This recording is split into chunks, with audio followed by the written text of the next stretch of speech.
खरं तर प्रत्येक वर्षी मान्सूनपूर्व आणि त्याचबरोबर जी आहे ती नाले सफाई संदर्भामध्ये बैठका घेतल्या जातात. मे महिन्याच्या पूर्वीपासून या संदर्भामध्ये कारवाई संदर्भामध्ये मेजर नाले असतील किंवा मायनर नाले असतील त्याच्या सफाई संदर्भात आणि त्याचबरोबर मिठी रिव्हरच्या साफसफाई संदर्भामध्ये मोठ्या प्रमाणामध्ये टेंडर निघली जातात. परंतु दुर्दैवाने ते काम होताना दिसलं नाही.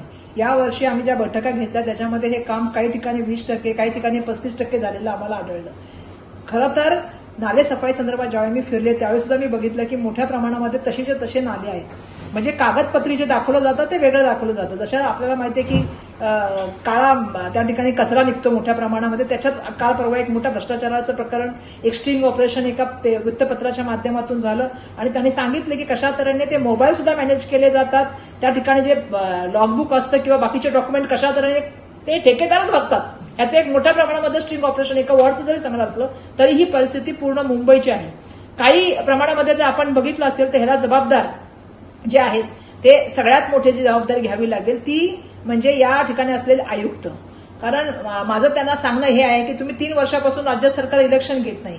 लोकल बॉडीमध्ये जे आहे ते त्या ठिकाणी जे आहे ते नगरसेवक नाहीत आणि अशा वेळेला संपूर्ण जबाबदारी शासन म्हणजे अर्बन डेव्हलपमेंट डिपार्टमेंट आणि त्या ठिकाणी असलेले आयुक्त या दोघांवरच जबाबदारी येते.